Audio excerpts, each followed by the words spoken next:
نعرہ تکبیر، اللہ اکبر، نعرہ رسالت، یا رسول اللہ، نعرہ رسالت، یا رسول اللہ، دونوں بازو بلند کر کے نعرہ حیدری، پھر ثواب حاصل کرو، نعرہ حیدری۔ اعوذ باللہ من الشیطان الرجیم، بسم اللہ الرحمن الرحیم،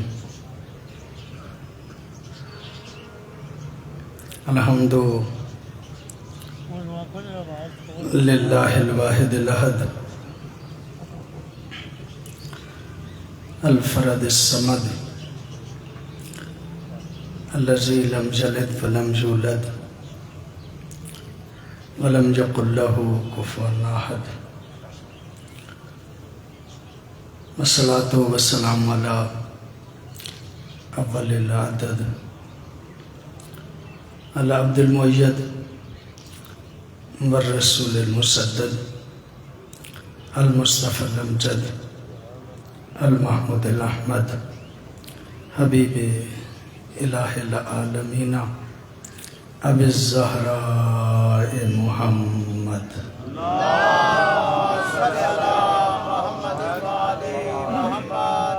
صلی اللہ علیہ وآلہ الطیبین الطاہرین المعصومین الذین لا یقاس بہم من خلق احد،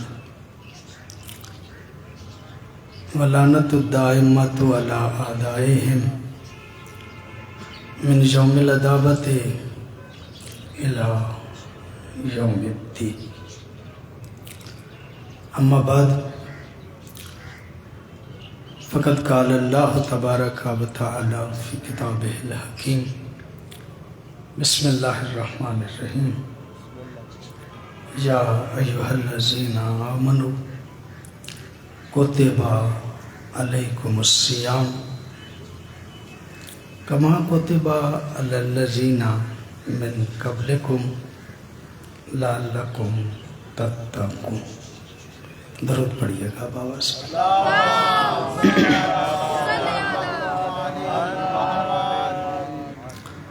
دعا ہے اس پاک بارگاہ میں، الہی بحق محمد و آل محمد، محترم جناب میر جواد جعفری، میر عدنان جعفری کی والدہ گرامی کو جنت الفردوس میں جگہ عطا فرما، ان کے جتنے بھی مرحومین ہیں الہی ان کی مغفرت فرما۔ ہمارے بزرگ محترم جناب میر الطاف حسین جعفری صاحب مریض ہیں، الہی انہیں شفائے کاملہ و عاجلہ عطا فرما۔ اپنے اپنے مرحومین اور اس خانوادے کے تمام مرحومین کی بلندی درجات کے لیے بآواز بلند صلوات۔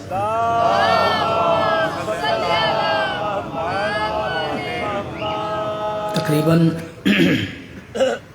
ابتدائی مجلس ہے، میرے بعد علماء ذاکرین خطاب فرمائیں گے۔ میرا گھر ہے، خادم ہوں آپ کا، چند جملے عرض کرنا چاہتا ہوں۔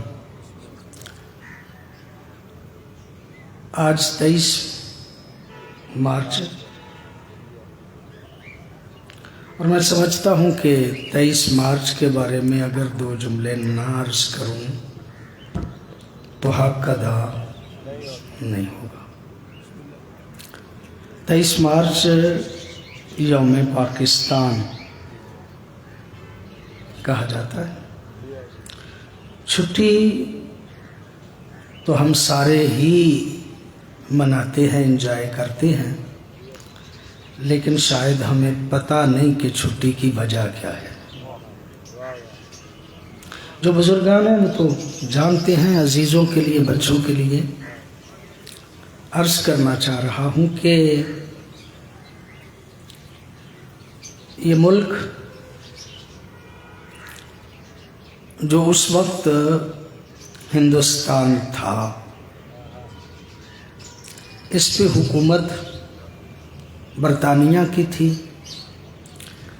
اور برطانیہ سے آزادی کے لیے ہندوستان کے رہنے والوں نے ایک تحریک شروع کی کہ یہ ملک ہندوستان کا ہے، ہندوستان ہے، اور یہاں پہ رہنے والے جو ہیں ان کو ہی حق پہنچتا ہے کہ وہ اس ملک پہ حکمرانی کریں۔ لہذا تحریک چلی، اور جب تحریک چلی تو کئی جماعتیں تھیں، تفصیل میں مجھے نہیں عرض کرنا۔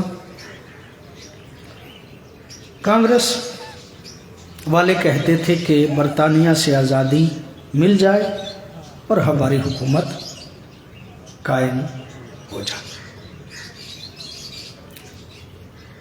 قائد اعظم محمد علی جناح رحمۃ اللہ علیہ نے اس وقت ایک نئی جماعت کی داغ بیل ڈالی، جس کو مسلم لیگ کا نام جو ہے وہ دیا گیا۔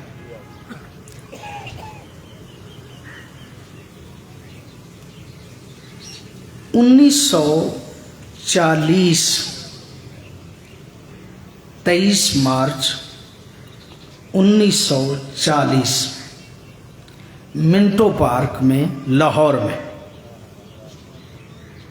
مسلم لیگ کی ایک میٹنگ ہوئی، بڑے بڑے رہنما اس میں شریک ہوئے۔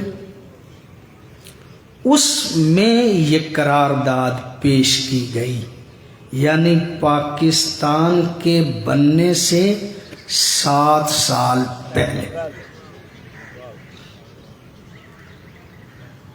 7 سال پہلے ان رہنماؤں نے قرارداد پیش کی کہ یہ ملک میں رہنے والے صرف ہندو نہیں بلکہ اس میں مسلمان بھی رہنے والے ہیں، اور مسلمانوں کو علیحدہ سے ایک ملک چاہیے۔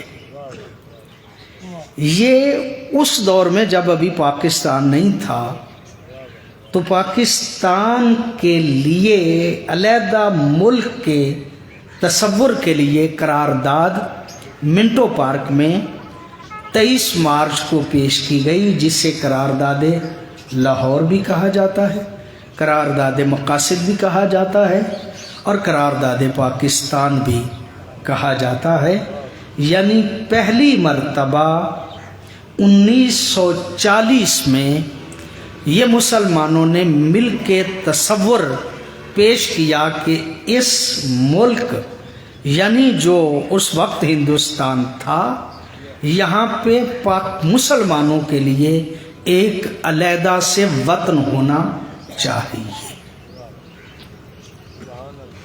اور وہی پھر کوشش چلتے چلتے 1947 میں مسلمان کامیاب ہو گئے کہ پاکستان دنیا کے نقشے پہ ابھرا، اور آج تک الحمدللہ یہ پاکستان اپنے طور پہ جو ہے وہ سفر جو ہے وہ شروع کیے ہوئے ہیں۔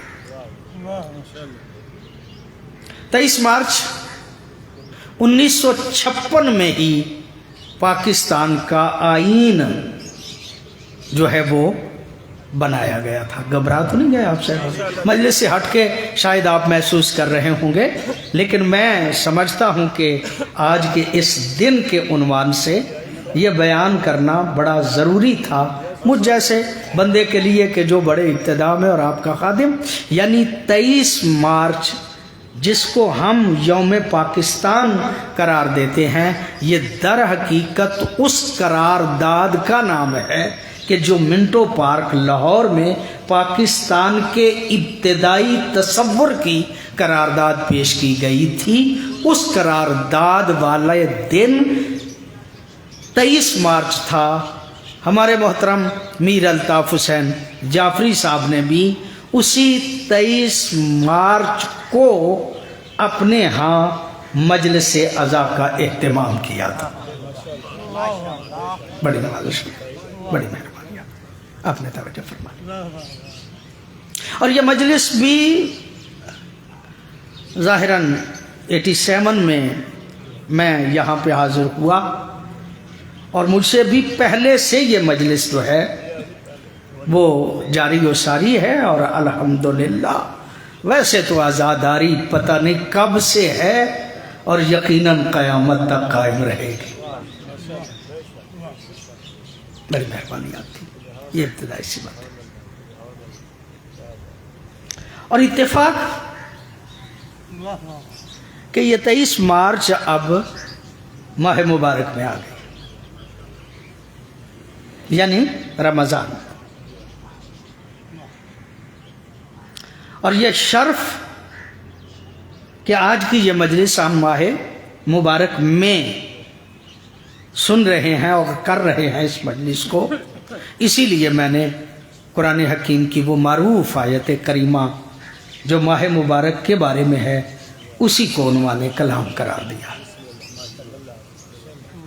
ارشاد ہوتا ہے یا ایھا الذین آمنوا، بڑی سونی بات۔ آج کل میں پوری زندگی میں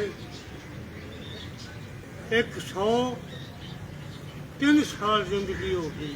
ماشاءاللہ ماشاءاللہ ماشاءاللہ۔ جو مولوی صاحب فرما رہے ہیں سوچ،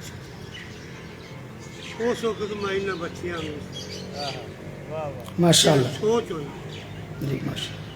میں اس واسطے کھڑا ہو گیا، میں جناب کا شکریہ ادا کرنا۔ مہربانی، شکریہ۔ بھی یہ جڑے بڑے لوگ نے انہوں نے سمجھ آ گئی، اے جڑے بچہ لوگ نے جی ماشاءاللہ، انہوں نے ذہنوں کے وچ جناب کی تقریر جی انہوں نے سمجھ آ گئی ہے کہ کس دن تو ساڈا پاکستان بنیا، جی بڑی مہربانی، بڑی اس مہربانی۔ ٹائم اسی مسلمان وقت ہوئے۔ اس واسطے نعرہ حیدری، کیا بات، بڑی کیا بات، بات۔ بڑی مہربانی، شکریہ۔ یا ایھا الذین آمنوا، اے ایمان والو، کتب علیکم الصیام، تم پہ روزے فرض کیے گئے ہیں، اور میں عرض کروں روزے کیسی عبادت ہے، حیثیت طالب علم عرض کر رہا ہوں، باقی ساری عبادتوں میں کچھ کرنا پڑتا ہے، یہ ایسی عبادت ہے جس میں کچھ نہیں کرنا پڑتا۔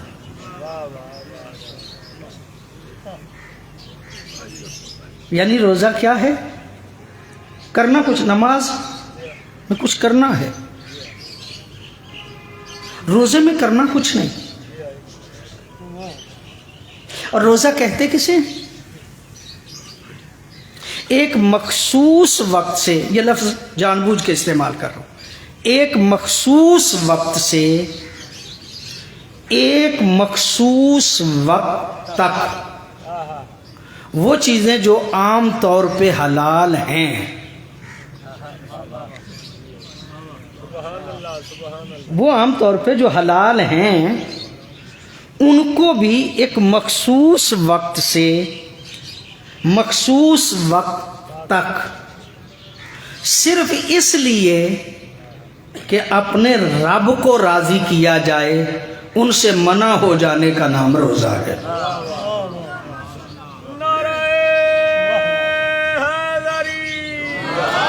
آپ کی مہربانی، آپ کی بڑی نوازش، آئیں گے علماء خطاب فرمائیں گے اور یقیناً، لیکن میں آپ کی خدمت میں عرض کر رہا ہوں کہ روزے کی تعریف کیا ہے۔ مخصوص وقت میں نے اس لیے کہا کہ وقت کے بارے میں ملت اسلامیہ کا تھوڑا بہت اختلاف ہے، میں اس اختلاف میں پڑے بغیر یہ کہہ رہا ہوں کہ ایک مخصوص وقت سے ایک مخصوص وقت تک وہ چیزیں جو عام طور پہ حلال ہیں ان سے رک جائیں صرف اس لیے کہ اللہ کے سامنے سرخرو ہو جائیں کہ تیری بات کو مان رہے ہیں. وہ رک جانا جو ہے وہ روزہ ہے. رک جانا روزہ ہے. البتہ یہ روزہ چونکہ مشکل عبادت ہے، آسان عبادت نہیں، تھوڑی سی مشکل ہے. جی قبلہ بسم اللہ. تھوڑی سی مشکل عبادت. علامہ محمد زمان حسین صاحب، تھوڑی سی مشکل عبادت ہے، اور مشکل کام کرنے پہ بندہ ذرا اس طرح سے آمادہ نہیں ہوتا. اس بات کو اللہ کو بھی پتا تھا، اس بات کا اللہ کو بھی پتا تھا کہ یہ عبادت آسان عبادت نہیں. مولا امام جعفر صادق علیہ الصلوۃ والسلام ارشاد فرماتے ہیں چونکہ عبادت مشکل تھی نا، اس سختی کو دور کرنے کے لیے اللہ نے خطاب میں لذت پیدا کر دی ہے. فرمایا یا ایھا الذین آمنو، اے میرے بندو، اے صاحبان ایمان. معصوم فرماتے ہیں کہ اس خطاب کی لذت سے روزے کی سختی ختم ہو جاتی ہے. ایک کام آقا کہتا ہے جی بسم اللہ. مجلس ماشاءاللہ میری بارونق اس لیے کہ علماء بھی تشریف لے آئے، ہمارے ضلعی صدر صاحب محترم تشریف لے آئے، تو اب آپ سارے احباب بھی تشریف فرما ہے، تو میں بھی سادہ سادہ سی باتیں آپ کی خدمت عالیہ میں عرض جو ہے وہ کر لوں گا. یہ روزے کی سختی، اس کو ختم کیا اللہ نے خطاب کی لذت سے.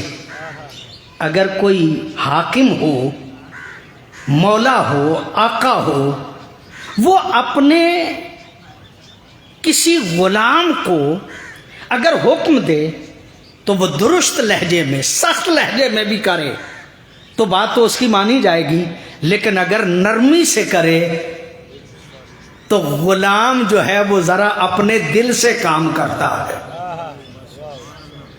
دل سے کام کرتا ہے. اللہ رب العزت نے لہجے کی نرمی اس لیے پیدا کی تاکہ سختی ختم ہو جائے اور بندے اپنے طور پہ خوشی خوشی روزہ رکھیں. یا ایھا الذین آمنو، اے صاحبان ایمان، کتب علیکم الصیام، تم پہ روزے فرض کیے گئے ہیں، لیکن صرف تم پہ نہیں. پریشان نہ ہو جانا. کما کتب علی الذین من قبلکم، یہ سختی تم پہ ہی نہیں، تم سے پہلوں پہ بھی یہ فرض کیے جاتے رہے. تمہارے تو سحری و افطاری کا وقت ہے نا، ان کی صرف افطاری ہوتی تھی.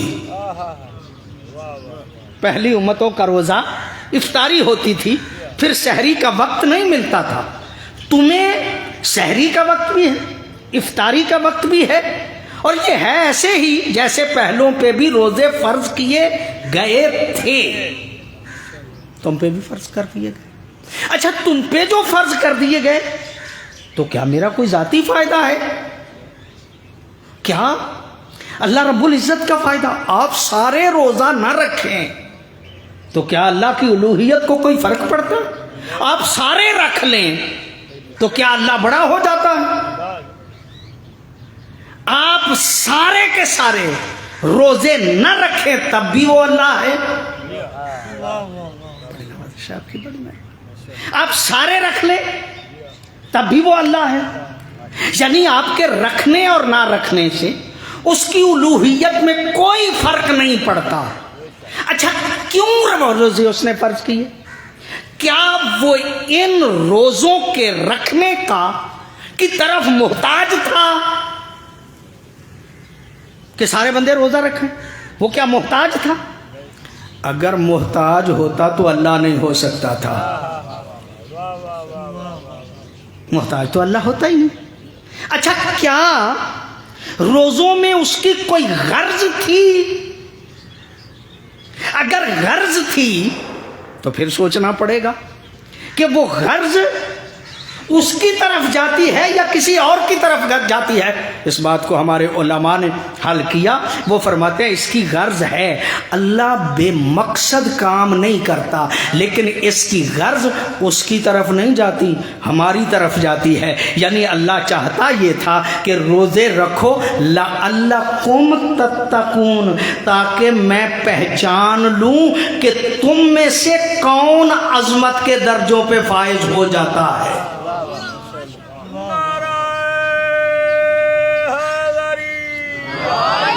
لعلکم تتقون، لعلکم تتقون، تاکہ تم متقی بن جاؤ۔ متقی ہونے کا کیا مطلب ہے؟ بہت توجہ آپ سے بات کی، گھبرانا جائیے گا، بڑی سادی سادی سی باتیں آپ کی خدمت عالیہ میں عرض کر رہا ہوں۔ لعلکم تتقون، تاکہ تم متقی ہو جاؤ۔ اور متقی کا کیا معنی ہے؟ تقوی کا کیا معنی ہے؟ کف النفس، اپنے نفس کو روک کے رکھنا۔ تقوی کیا ہے؟ جعل النفس، اپنے نفس کو ایسی جگہ پہ رکھنا کہ جو چیز اس کے لیے نقصان دہ ہے اس سے بچ جائے تو متقی ہے۔ بڑی بڑی مہربانی آپ کی، بڑی۔ یعنی متقی کون ہوتا ہے؟ اپنے نفس کو ایسی جگہ پہ رکھے کہ جو چیزیں اس نفس کے لیے نقصان دہ ہیں ان سے بچ جائے۔ اگر بندہ اپنی زندگی ایسے گزارے کہ جو نقصان دہ چیزیں ہیں ان سے بچ جائے تو وہ بندہ متقی قرار پاتا ہے۔ اچھا چلیے، تقوی پہ ایک بات عرض کر کے پھر آگے بڑھتا ہوں۔ تقوی کی بھی دو قسمیں ہیں، ایک تقوی اجباری ہے اور ایک تقوی اختیاری ہے۔ گھبرا تو نہیں گیا آپ سے؟ ابھی تو ابتدا ہے، مجلس تو ابھی کافی دیر چلے گی۔ میں عرض کر رہا ہوں تقوی کی دو قسمیں، ایک تقوی اختیاری، ایک تقوی اجباری۔ تقوی اجباری کا معنی کیا؟ یعنی مجبوراً بندہ متقی بنے۔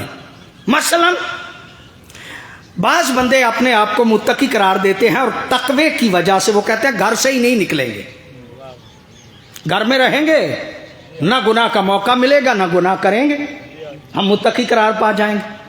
پرانے زمانے میں بعض متقی ایسے تھے کہ جب گھر سے نکلا کرتے تھے تو اپنے منہ میں پتھر رکھ لیتے تھے کہ باہر نکلیں گے بولیں گے ہی نہیں، جب بولیں گے ہی نہیں گناہ نہیں کریں گے۔ یہ بھی متقی ہیں، اس تقوی کا فائدہ نہیں۔ یہ تقوی اجباری جو ہے اس کی قدر و قیمت نہیں۔ کس تقوی کی قدر و قیمت ہے؟ بندہ بندوں میں رہ کے بندے کا پتر رہے۔ بڑی نوازش آپ کی، یعنی رہے بندوں میں۔ اور اللہ بھی یہی چاہتا ہے ہم سے کہ میرے بندے بندوں میں رہتے ہوئے بندے بن کے رہیں۔ جو اللہ کا بندہ بن کے رہے اسے متقی کہا جاتا ہے۔ اور یہ بات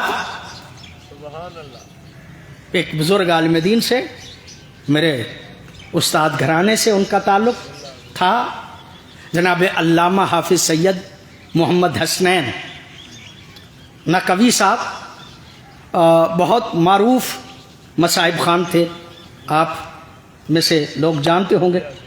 انہوں نے اس کو بیان فرمایا، میں نقل کر رہا ہوں، میں یہ ساری بات اس لیے کر رہا ہوں، علماء بیٹھے ہیں، بڑی مشکل ہوتی ہے حالت روزہ میں کسی روایت کا پڑھنا، اور آپ لوگ تو جانتے ہیں نا کہ اگر روایت معصوم کی طرف غلط نسبت دے دی جائے تو روزہ ختم ہو جاتا ہے۔ مبتلات روزہ میں سے ایک مبتل روزہ یہ ہے کہ نبی یا آل نبی کی طرف غلط نسبت دے دی جائے. اللہ کرے لوگوں کو خیال آ جائے. اچھا میرے ذہن میں بھی یہ بات ہے، لہذا میں ان سے یہ روایت نقل روایت کر رہا ہوں. آپ کی بڑی مہربانی، آپ کی بڑی توجہ. کہا کہ جناب حضرت عبداللہ ابن عباس، آپ عبداللہ ابن عباس کو تو جانتے ہیں. حضرت عبداللہ ابن عباس پوری امت کے نزدیک حبر امت ہے. حبر امت یعنی حبر امت سے مراد یعنی ہماری امت کا راہب ہے اور بہت بڑا مفسر قرآن ہے. وہ جسے سنی بھی مانتے ہیں اور شیعہ بھی مانتے ہیں. یہ عظمت ہے میرے مولا ہی کی کہ یہ حبر امت بھی علی ہی کا شاگرد ہے. علی ہی کا شاگرد. مولانا ارشاد فرماتے تھے کہ کچھ بندے آئے اور انہوں نے آ کے اس حبر امت سے پوچھا کہ تقوی کی تعریف بتائیے، متقی کون ہوتا ہے؟ جب کہا نا متقی کون ہوتا ہے تو جناب عبداللہ ابن عباس نے کہا متقی کو مثال سے سمجھو. ایک بندہ یہاں پہ ہے، اس نے یہاں پہ آنا ہے، راستہ واضح نہیں، راستہ واضح نہیں. مجھ جیسے دیہاتی جن کا دور جو ہے وہ دیہات میں گزرا ہے، اب تو سڑکیں ماشاءاللہ ہر جگہ پہ بہت زیادہ بن گئی. جب ہم بچپن میں تھے تو ایک گاؤں سے دوسرے گاؤں کی طرف جانے کے لیے سڑکیں اتنی زیادہ نہیں ہوتی تھیں، بلکہ کسی پگڈنڈی پہ، کسی بننے پہ چل چل کے راستہ بن جاتا تھا، جس کو اردو میں پگڈنڈی کہا جاتا ہے. وہ پگڈنڈی عام طور پہ ایک راستہ ہوتا تھا، چل چل کے بن جاتا تھا. اس کے دونوں طرف خاردار جھاڑیاں ہوتی تھی، جھاڑیاں ہوتی تھی خاردار دونوں طرف. قبلہ فرماتے ہیں کہ حضرت عبداللہ ابن عباس فرماتے ہیں ایک پگڈنڈی یا صحیح راستہ بھی نہیں، ادھر سے ادھر جانا ہے، دونوں طرف خاردار جھاڑیاں ہیں، اوپر سے موسلادھار بارش ہو رہی ہے. خاردار جھاڑیاں، پگڈنڈی کا سفر، موسلادھار بارش. ایک بندے کو کہا جائے اس جگہ سے اس جگہ پہ پہنچ جاؤ اس طرح کہ نہ تمہارا دامن الجھے نہ تمہارا قدم پھسلے.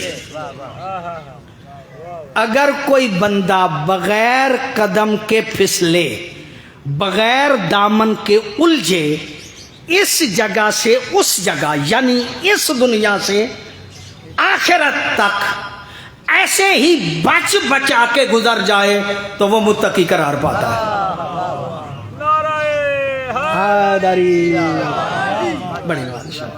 بڑی مہربانی.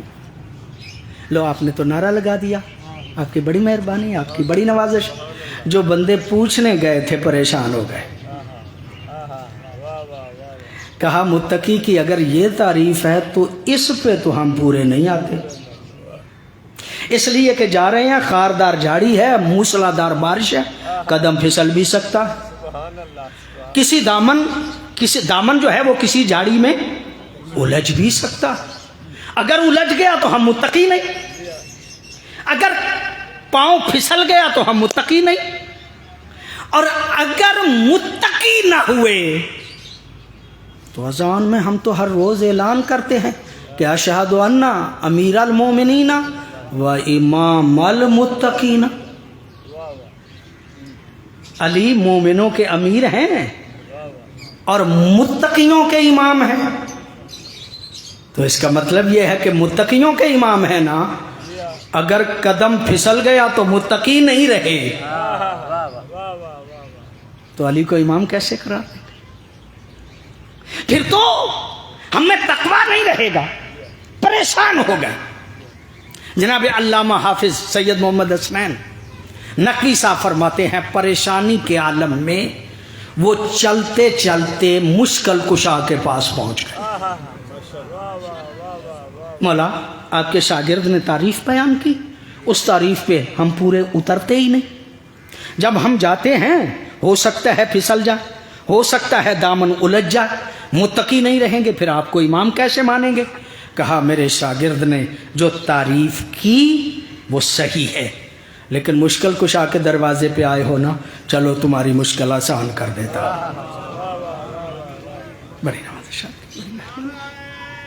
حیدری، ماشاءاللہ ماشاءاللہ، تمہاری مشکل کو آسان کر دیتا۔ موسلادھار بارش ہو رہی ہے، پک ڈنڈی پہ سفر کرنا، خاردار جھاڑیاں ہیں۔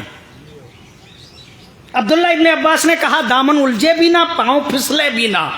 علی تمہیں کہہ رہا ہے سفر کو شروع کرو، اگر تمہارا قدم پھسل جائے تو بیٹھ نہ جانا، پھر اٹھنا سفر شروع کر دینا۔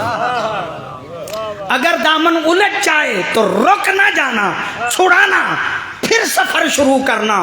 ایسے ہی گرتے سنبھلتے اگر اس سفر کو طے کر لو تو متقی قرار پاؤ۔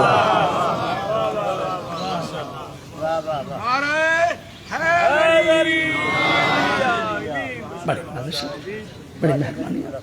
یعنی اگر کوئی گناہ ہو گیا ہے تو پریشان نہ ہو جانا۔ عجیب، بنی امیہ کی حکومت میں ایک بہت بڑا قاضی تھا۔ آپ کی توجہ چاہ رہا ہوں میں آپ صاحبان سے۔ قاضی تھا، قاضی۔ یہ قاضی کا منصب بڑا اہم منصب ہے۔ بات سے بات نکل آئی، میرے ذہن میں آ گیا۔ مولا امام موسیٰ کاظم کے دو شاگرد ہیں، ایک کا نام ہے بہلول، ایک ہے علی ابن یقطین۔ علی ابن یقطین نے کہا وزیر اعظم بن جاؤں؟ کہا شیعوں کا خیال رکھتے ہوئے بن جاؤ۔ بڑی توجہ آپ صاحبان کی، میں مطلب ایک ادا کرنا چاہ رہا ہوں۔ علی ابن یقطین کو کہا بن جاؤ، بس شیعوں کا خیال رکھنا۔ بہلول نے کہا قاضی بن جاؤں؟ کہا قاضی نہیں بننا، پاگل بن کے زندگی گزارو۔ اس کا مطلب یہ کہ قاضی والا مرحلہ یہ بہت اہم ہے۔ بنی امیہ کے دور کا قاضی تھا، کوئی مجبوری ہوگی اس کی، اس نے ایک فیصلہ کیا، ایک بے گناہ بندے کو سزا دے دی قتل کی۔ اگر تو گناہگار ہوتا تو یہ مطمئن ہوتا، بڑی توجہ آپ سے بات کی، یہ مطمئن ہوتا۔ بندہ گناہگار نہیں تھا، اس نے کسی مجبوری کی بنیاد پہ اس کے قتل کا فتویٰ دے دیا، اسے قتل کر دیا گیا، سزا دے دی گئی، پھانسی پہ لٹکا دیا گیا۔ پھر جب وہ پھانسی پہ لٹک گیا تو اس کے ذہن میں خیال آیا من قتل نفسا متعمدا فجزاؤہ جہنم۔ قرآن کہتا ہے کہ جو بے گناہ بندے کو قتل کرے اس کی سزا جہنم ہے، وہ ہمیشہ اس میں رہے گا۔ اب میرے تو بخشے جانے کی امید ہی نہیں رہی، پریشان۔ اگر ضمیر زندہ ہو تو بندہ گناہ پہ پشیمان ہوتا ہے، ان لوگوں کا ضمیر ہی زندہ نہیں ہوتا جو گناہ کر کے اکڑے رہے۔ بڑی توجہ آپ سے کہ علماء ماشاءاللہ، علامہ سید مختار حسین نقوی صاحب، اب یہ باتیں جو میں کر رہا ہوں یہ ان لوگوں کے لیے تو ظاہر ہے نہیں ہے، باقی دوستوں میں سے بھی نیک اور متقی لوگ پرہیزگار موجود ہیں۔ چلیے میں جو ہے وہ اپنے فائدے کے لیے یہ جملے عرض کر رہا ہوں۔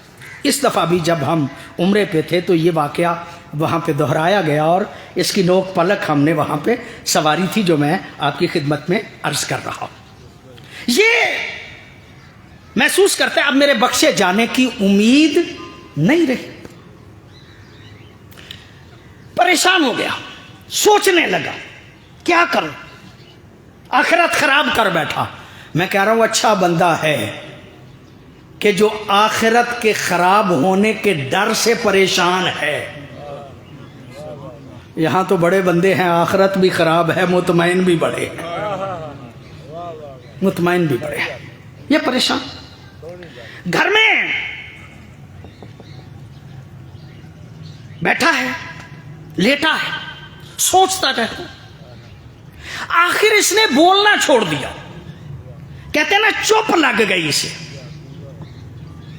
جب چپ لگ گئی آہستہ آہستہ کمزور ہونے لگا، نحیف ہو گیا۔ جب کمزور ہو گیا ہونے لگا آہستہ آہستہ، گھر والوں نے سوچا اب اس کی پریشانی کی سمجھ تو آ نہیں رہی، اسے کعبے لے چلتے ہیں، ہو سکتا ہے کہ کوئی ایسا سبب پیدا ہو جائے کہ اس کی زندگی کے کوئی آثار نظر آ جائیں۔ کعبے کے قریب لے گئے، سارے گھر والے اس کے چاروں طرف پریشانی کے عالم میں کھڑے تھے، ہٹا ہٹ کے اسے بٹھایا گیا، سارے اس کے ارد گرد تھے۔ میں سمجھتا ہوں اللہ اکبر، یہ اس کی خوش قسمتی تھی کہ مولا سجاد بھی آ گئے طواف کرنے کے لیے۔ بڑی نوازش، بڑی مہربانی۔ میرے عزیز ذاکر اہل بیت علی رضا صاحب، اللہ رب العزت ان کی توفیقات خیر میں اضافہ فرمائے۔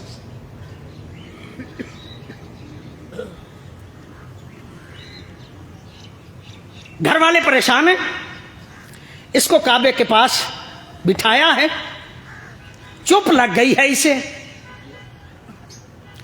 اتنے میں میرے معصوم امام طواف کے لیے آ گئے۔ طواف کرتے کرتے نظر پڑی یہ لوگ کیوں بیٹھے ہیں۔ طواف مکمل کر کے میرے امام اس جم گٹے کے پاس گئے، کہا کیوں اکٹھے ہو یہاں پہ؟ یہاں تو لوگ طواف کے لیے آتے ہیں، تم طواف کیوں نہیں کر رہے؟ تم یہاں پہ اکٹھے کیوں ہو؟ کہا یہ بندہ ہے، چپ لگ گئی ہے اسے، اور اس کو لے کے یہاں پہ آئے ہیں۔ آپ توجہ فرمائیں گے، یہ جملہ کہنا تھا، میرے امام نے دیکھ کے کہا بولتا کیوں نہیں؟ امام کے چہرے پہ نظر پڑی، امید کی کرن نظر آئی، بول کے کہتا ہے مولا بخشے جانے کی امید ہے۔ بول کے کہتا ہے بخشے جانے کی امید نہیں۔ جب کہا نا بخشے جانے کی امید نہیں، کہا کیوں اللہ کی رحمت سے مایوس ہے؟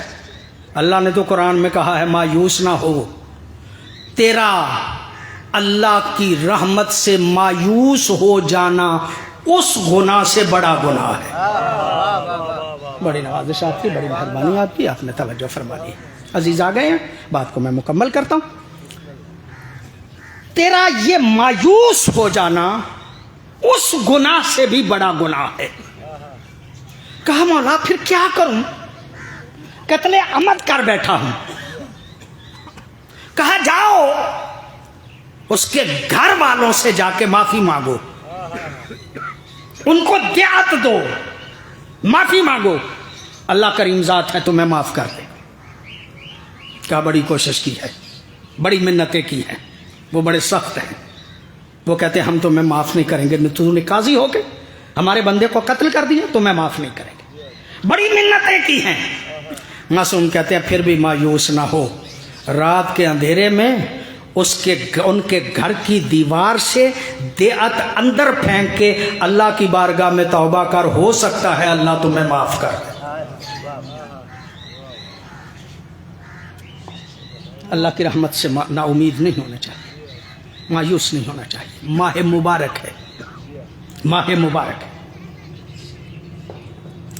دعاؤکم فیہ مستجاب، یہ ایسا مہینہ ہے کہ جس میں دعائیں قبول ہوتی ہیں۔ یہ ایسا مبارک مہینہ ہے کہ انفاسکم فیہ تسبیح، تمہارے سانس لینا بھی اللہ تسبیح قرار پاتا، وَنَوْمُكُمْ فِيهِ عِبَادَةٌ، اور اس مہینے میں تمہارا سو جانا بھی اللہ کی بارگاہ میں عبادت قرار پاتا۔ ہمارے پاس یہ مہینہ موجود ہے اور ہمیں اپنی دعاؤں کو قبول کروا لینا چاہیے۔ لو آخری بات عرض کر کے میں اجازت لے لوں گا۔ ہم بڑی دعائیں کرتے ہیں، بڑی گڑ گڑا کے دعائیں کرتے ہیں، مولانا دعا کرنا، پیر صاحب دعا کرنا، فلاں حضرت دعا کرنا۔ جائیں جس سے دعا کرائیں، نبی کہتے ہیں میری گارنٹی ہے اس مہینے میں خود دعا کرو اللہ قبول کرے۔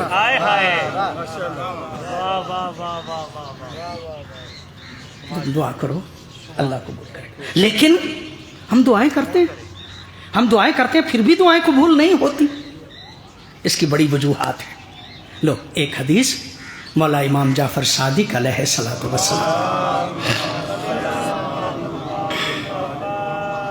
معصوم فرماتے ہیں ایاکم ان یسأل احدکم، بچو اس بات سے کہ تم میں سے کوئی بندہ بھی دعا کرے، وہ چاہے دنیا کے بارے میں ہو یا دین کے بارے میں ہو، دعا کرنے سے پہلے چند کام کر لیا کرو، پھر اللہ تمہاری دعا کو قبول کرے گا۔ پہلا کام ان یبدا بحمد اللہ والثناء، اللہ کی حمد اور اللہ کی ثنا کرنے کے بعد دعا کیا کرو، یعنی جس سے مانگنا ہے پہلے اس کی تعریف کیا کرو، تب جا کے تمہاری دعا جو ہے وہ قبول ہوگی۔ اچھا چلو بات کو لمبا نہیں کرنا چاہتا، روک کے عرض کرنا چاہتا ہوں، کیا اللہ کی تعریف کرنے کے بعد دعا قبول ہو جائے گی؟ معصوم فرماتے ہیں نہیں، جس سے دعا کرنا ہے نا، جس سے دعا کرنا ہے، جن کو وہ پسند کرتا ہے ان کا ذکر کیا کرو۔ بڑی مہربانی آپ کی، بڑی نوازش آپ کی، آپ نے توجہ فرما لی۔ بس جملہ آپ کی خدمت عالیہ، وہ ایک دوست کا جملہ ہے، انہی کے نام سے پڑھ رہا ہوں کہ دعا کرنا، مانگنا ہو نا تو مانگنے والوں سے سیکھو مانگنے کا طریقہ کیا ہے۔ یہ مانگنے والے جب مانگنے کے لیے آتے ہیں نا تو گلیوں میں آتے ہیں، نعت پڑھتے پڑھتے آتے ہیں، علم پہ نظر پڑے قصیدہ پڑھنا شروع کر دیتے ہیں۔ کہا یہ نعت کی بجائے قصیدہ کیوں پڑھا؟ کہا گھر ان کا ہے جو ان کو مانتے ہیں جو قصیدے والے ہیں۔ اس کا مطلب یہ ہے کہ مانگنے والا بھی جانتا ہے کہ جس سے مانگنا ہے، جن سے وہ محبت کرتا ہے، اس کا ذکر کیا جائے۔ اب اللہ سے مانگنا ہے نا تو اللہ سے مانگنے کے لیے ضروری ہے کہ اللہ جن کو پسند کرتا ہے ان کا ذکر کیا جائے۔ فرماتے ہیں معصوم کہ اگر دعا کرنا چاہتے ہو تو حمد کے بعد نبی اور آل نبی پہ درود پڑھا کرو۔ اور تیسری بات اور آخری بات عرض کر کے اجازت چاہتا ہوں، کہا کہ ثم الاعتراف بالذنب، پھر اپنے گناہوں کا اعتراف کر لیا کرو، اپنے گریبان میں جھانک لیا کرو، اور جب اپنے گریبان میں جھانک لو تو اپنے گناہوں پہ نظر پڑ جائے تو پشیمان ہو جایا کرو، شرمندہ ہو جایا کرو۔ یہی شرمندگی توبہ ہوتی ہے، اور جو بندہ شرمندہ ہو جائے وہ توبہ کرتا ہے۔ معصوم فرماتا ہے جب توبہ کر لیتے ہو پھر اللہ سے مانگو، اللہ کبھی تمہاری رد نہیں کرے گا۔ بہت مقدس مہینہ ہے، طریقہ میں نے عرض کیا ہے، دعائیں مانگ لیں، یقیناً ہم سب کی دعائیں اللہ قبول کرے گا۔ میری دعا ہے اللہ رب العزت جعفری صاحب کو صحت و تندرستی عطا فرمائے، ان کی اہلیہ کو جنت الفردوس میں جگہ عطا فرمائے۔ دعائیں قبول ہوتی ہیں، یقینی طور پہ دل میں جو خیال آ جائے وہی دعا ہوتی ہے. اور ایک خواہش علی کے دل میں پیدا ہوئی، کاش میرا بھی کوئی بہادر بیٹا ہو جو میرے حسین کی حفاظت کرے. آپ سنتے رہتے ہیں اور میں کیونکہ طالب علم ہوں تھوڑا بہت مطالعہ بھی کرتا ہوں. حضرت عباس خواہش علی کا نام ہے.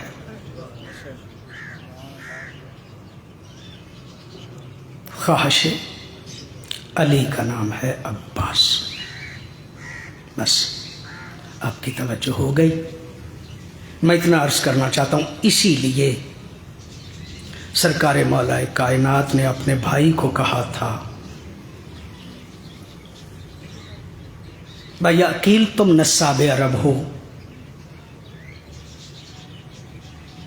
کسی بہادر خاندان سے میرے لیے رشتہ ڈھونڈو، اس لیے کہ حسن و حسین قرآن کی نص کے اعتبار سے رسول کے بیٹے ہیں. میں چاہتا ہوں ایک میرا بیٹا ہو جو میری شجاعت کا وارث ہو. اور شجاعت علی کے وارث کا نام ہے عباس. لو ایک جملہ ظاہرہ عسکری صاحب نے کہا، وہ سن لیجئے گا. وہ فرماتے ہیں علی خود نصاب عرب نہیں تھے. کیا حضرت علی کو عرب کے نسبوں کا نہیں پتا تھا؟ عقیل کو کیوں کہا؟ وہ فرماتے ہیں اس لیے علی چاہتے تھے جو خواہش میرے دل میں ہے یہی خواہش عقیل کے دل میں پیدا ہو. جس خاندان میں میری شادی ہو اسی خاندان میں پھر عقیل بھی شادی کرے. ایک بیٹا اللہ مجھے عطا کرے، ایک عقیل کو عطا کرے. وہ دونوں بیٹے میرے بیٹے حسین کے محافظ بنے. بس یہی وجہ ہے کہ عقیل کو اللہ نے مسلم عطا کیے اور علی کو عباس عطا کیے. بس مجلس میری مکمل ہو گئی. خواہش علی کا نام ہے عباس. اور علماء و ذاکرین کہتے ہیں عباس وہ ہیں کہ جب تک زندہ رہے مخدومہ کہتی رہی بیویوں پریشان نہ ہونا، تمہارے پردوں کی میں ضامن ہوں، تمہارے پردوں کی میں ضامن ہوں. اور جب عباس گھوڑے سے گرے تو عام طور پہ تو نام لے کے بیان کیے جاتے تھے نا. کہا جاتا ہے جب عباس گھوڑے سے گرے نا تو مخدومہ کے دونوں ہاتھ سر پہ آ گئے. فرمایا واہ ہائے او میرا پردہ، ہائے او میرا پردہ. مخدومہ کے دونوں ہاتھ سر پہ آئے اور مولا حسین کے دونوں ہاتھ کمر پہ آئے اور دیکھ کے کہا الان ان کا سارا ظاہری، اب حسین کی کمر ٹوٹ گئی. الا لعنت اللہ علی قوم الظالمین وسیعلم الذین ای منقلب ینقلب.